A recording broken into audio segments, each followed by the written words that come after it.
ನಮಸ್ಕಾರ ವೀಕ್ಷಕರೇ, ಲೇಟೆಸ್ಟ್ ಆಗಿ ಮುಖ್ಯವಾಗಿರೋದು ಮಾಹಿತಿ. ಮೊದಲನೇದು ಶ್ರೀನಿವಾಸ್ ಮತ್ತು ಆಮೇಲೆ ಆಕ್ಸ್ಫರ್ಡ್ನಲ್ಲಿ 50+50 ಸೀಟ್ಗಳು ಅಂದರೆ ಸೀಟ್ ಹೆಚ್ಚಿಗಾಗಿರೋದು. ಬಟ್ ಇದೇನಪ್ಪ ಅಂದರೆ ಇದನ್ನು ಯೂಸಲಿ ಸೀಟ್ ಮ್ಯಾಟ್ರಿಕ್ಸ್ನಲ್ಲಿ ಇನ್ಕ್ಲೂಡ್ ಮಾಡಿಲ್ಲ. ಬಟ್ ಈ ಕೆ ಏನು ಮಾಡ್ಬೋದೇನಪ್ಪ ಅಂತಂದರೆ ಆ ಒಂದು ಸರ್ಕಾರದ ಆದೇಶ ಪ್ರಕಾರ ಈ ಸೀಟ್ಗಳನ್ನು ಈ ಒಂದು ಸೆಕೆಂಡ್ ರೌಂಡಲ್ಲಿ ಆ್ಯಡ್ ಮಾಡ್ಬೋದು. ಬಟ್ ರೂಲ್ಸ್ ಪ್ರಕಾರ ಏನಪ್ಪ ಅಂದರೆ ಈಗ ಹೊಸದಾಗಿ ಶ್ರೀನಿವಾಸ್ ಆಗಿರ್ಬೋದು, ಆಕ್ಸ್ಫರ್ಡ್ ಆಗಲಿ ಯಾರು ಆ್ಯಡ್ ಮಾಡಿಲ್ಲ ಅದನ್ನು ಮತ್ತೆ ಆ್ಯಡ್ ಮಾಡೋಕ್ಕೆ ಯೂಸಲಿ ಕೊಡೋದಿಲ್ಲ. ಅಂದರೆ ಒಂದು ವೇಳೆ ಹೊಸದಾಗಿ ಕಾಲೇಜ್ ಆ್ಯಡ್ ಮಾಡಿದರೆ, ಫಾರ್ ಎಕ್ಸಾಂಪಲ್ ನೀವು ಆಯುಷ್ನಲ್ಲಿ ನೋಡ್ಬೋದು, ಆಯುರ್ವೇದಿಕ್ ಕಾಲೇಜಸ್ ಇನ್ಕ್ರೀಸ್ ಆದಾಗ ಅಂದರೆ ಹೊಸದಾಗಿ ಆ್ಯಡ್ ಆದಾಗ ನಿಮಗೆ ಆ್ಯಡ್ ಮಾಡೋಕ್ಕೆ ಬಿಟ್ಟಿದ್ದರು. ಆದರೆ ಆ ಒಂದು ಕಾಲೇಜಲ್ಲಿ ಸೀಟ್ಸ್ ಇನ್ಕ್ರೀಸ್ ಆದರೆ ಆ್ಯಡ್ ಮಾಡೋಕ್ಕೆ ಯೂಸಲಿ ಅವಕಾಶ ಕೊಡೋದಿಲ್ಲ.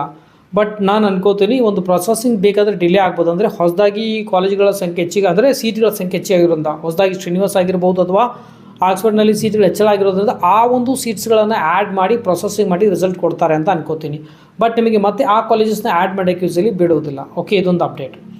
ಸೊ ಆಮೇಲೆ ಇವತ್ತು ಕೊನೆಯ ದಿನಾಂಕ ಅಂದರೆ ನಿಮಗೆ 2 o'clockವರೆಗೂ ಸಮಯಾವಕಾಶ ಇರುತ್ತೆ. ಯಾರು ದಯವಿಟ್ಟು ಅದೇವ್ರಿಗೆ ಆಪ್ಷನ್ ಎಂಟ್ರಿ ಮಾಡಿಲ್ಲ ದಯವಿಟ್ಟು ಮಾಡ್ಕೊಳ್ಳಿ. ಮತ್ತು ಯಾರಿಗೆ ಇಲ್ಲಿ ಆಯುರ್ವೇದಿಕ್ ಆಗಿರ್ಬೋದು ಅಥವಾ ಡೆಂಟಲ್ ಆಗಿರ್ಬೋದು ಸಿಕ್ಕಿದ್ದು ನೀವು ಅಡ್ಮಿಷನ್ ತೆಗೆದುಕೊಂಡ್ರೂ ಸಹ ನಿಮಗೆ ಮಾಪ್ ರೌಂಡ್ MBBSಗೆ ನೀವು ಟ್ರೈ ಮಾಡ್ಬೋದು ಕಾಷನ್ ಡಿಪಾಸಿಟ್ ಒಂದೇಳೆ ಪೇ ಮಾಡಿದರೆ.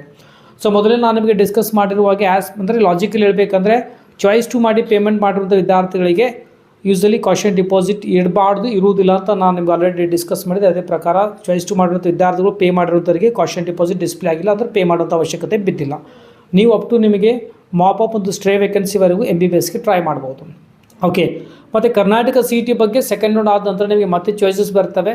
ಓಕೆ, ಅಲ್ಲಿ ಸೀಟ್ನ ಹಿಡ್ಕೊಂಡು ನೀವು ಬೇಕಾದ್ರೆ ಅಪ್ ಟು MBBS ಮಾಪ್ ಆಗಲಿ ಸ್ಟ್ರೇ ವೇಕೆನ್ಸಿವರೆಗೂ ಟ್ರೈ ಮಾಡ್ಬೋದು, ಸಮಸ್ಯೆ ಇಲ್ಲ. ಬಟ್ ಈಗ ಚಾಯ್ಸಸ್ ಬರ್ತವೆ.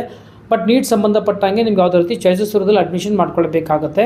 ಮತ್ತು ಆಮೇಲೆ KCT ಬಂದಾಗ ಚಾಯ್ಸಸ್ ಇರುತ್ತೆ. ಮತ್ತು ನೀವು ಸೆಕೆಂಡ್ ಎಕ್ಸ್ಟೆಂಡೆಡ್ ರೌಂಡಿಂಗ್ ಬೇಕಾದರೆ ಟ್ರೈ ಮಾಡ್ಬೋದು. ಓಕೆ, ಸೊ ಮತ್ತು ಆಮೇಲೆ ಇನ್ನೊಂದು ಭಾಳ ಜನರಿಗೆ ಕನ್ಫ್ಯೂಷನ್ ಇದೆ. ಒಂದು ವೇಳೆ ನಮಗೆ MCCನಲ್ಲಿ ಸೀಟ್ ಸಿಕ್ಕಿದ್ದು KEನಲ್ಲಿ ಸೀಟ್ ಸಿಕ್ಕಾಗ ಏನು ಮಾಡಬೇಕು ಅಂತ. ಸೊ ಆ ಸಂದರ್ಭದಲ್ಲಿ ಭಯ ಪಡಬೇಡಿ. ನಿಮಗೆ ಯೂಸಲಿ MCCನಿಂದ ಒಂದು ನೋಟಿಫಿಕೇಷನ್ ಬರುತ್ತೆ. ಯಾರಿಗೆ ಸ್ಟೇಟಲ್ಲಿ ಸೀಟ್ ಸಿಕ್ಕಿದೆ ನೋಡಿ, ನೀವು ಒಂದು ವೇಳೆ MCCಯಲ್ಲಿ ಸಿಕ್ಕಿರೋಂಥ ಸೀಟ್ನ ಕ್ಯಾನ್ಸಲ್ ಮಾಡ್ಕೊಳ್ಬೇಕು ಅನ್ನೋಂಗಿತ್ತು ಅಂದರೆ ಮಾಡ್ಕೊಳ್ಬೋದು ಅಂತ ನೋಟಿಫಿಕೇಷನ್ ಸಿಗುತ್ತೆ. ಅದರ ಅನುಗುಣವಾಗಿ MCCಯಲ್ಲಿ ಇರುವಂಥ ಸೀಟ್ನ ಬೇಕಾದರೆ ಕ್ಯಾನ್ಸಲ್ ಮಾಡಿ KEನಲ್ಲಿ ಮುಂದುವರಿಬೋದು. ಅಥವಾ ನೀವು KEನಲ್ಲಿ ಆಲ್ರೆಡಿ ಸೀಟ್ ಸಿಕ್ಕಿದ್ದು ಮತ್ತು ನೀವು MCCನಲ್ಲಿ ಸೀಟ್ ಸಿಕ್ಕಿರಿ ಅಂದ್ಕೊಳ್ಳಿ. ಒಂದು ವೇಳೆ ನಿಮಗೆ ಆ ಕಡೆ ಮುಂದುವರಿಬೇಕಾಗಿತ್ತು, ಇಲ್ಲಿ ನಿಮಗೆ ಸರೆಂಡರ್ ಮಾಡಬೇಕಿತ್ತು ಅಂದರೆ ಯೂಸಲಿ ಆಪ್ಷನ್ಸ್ ಆಮೇಲೆ ಬಿಟ್ಟೇ ಬಿಡ್ತಾರೆ. ಓಕೆ, ಆ ಒಂದು ಅಲಾಟ್ಮೆಂಟ್ ಲೆಟರ್ನ KEಗೆ ನೀವು ತೋರಿಸಿದಾಗ ನಿಮಗೆ ಏನಪ್ಪ ಅಂದ್ರೆ ಸೀಟ್ ಕ್ಯಾನ್ಸಲೇಷನ್ ಮಾಡ್ತೀರಿ. ಯಾವುದೇ ರೀತಿ ದುಡ್ಡು ಖರ್ಚು ಮೀನ್ಸ್ ಕಟ್ ಆಗಬಾರ್ದು. ರೂಲ್ಸ್ ಪ್ರಕಾರ ಒಂದು ವೇಳೆ ಯಾವುದೇ ಒಂದು ಸ್ಟೇಟ್ ಆಗಲಿ ಸೆಂಟ್ರಲ್ ಗೌರ್ಮೆಂಟ್ ಮುಖಾಂತರ ನಿಮಗೆ ಸೀಟ್ ಲಭ್ಯವಾದರೆ ಆ ಒಂದು ಅಲಾಟ್ಮೆಂಟ್ ಲೆಟರ್ನ ನೀವು ತೋರಿಸಿದಾಗ ನಿಮಗೆ ಸೀಟ್ ಏನಪ್ಪ ಅಂದ್ರೆ ಯಾವುದೇ ರೀತಿ ಪೆನಲ್ಟಿ ಬೀಳದೇನೆ ನಿಮಗೆ ರಿಫಂಡ್ ಮಾಡಲಾಗುತ್ತೆ. ಮತ್ತು ಕಾಷನ್ ಡಿಪಾಸಿಟು ಭಯ ಬೇಡ, ಅದನ್ನು ಸಹ ರಿಫಂಡ್ ಆಗುತ್ತೆ. ಓಕೆ, ಸೊ ಇದೇ ರೀತಿ ಅಪ್ಡೇಟ್ ನೀಡ್ತಾ ಇರ್ತೇನೆ. ಮೊದಲು ಸಿಗೋಣ ಮುಂದೆ ವಿಡಿಯೋದಲ್ಲಿ. ಟೇಕ್ ಕೇರ್, ಬಾಯ್.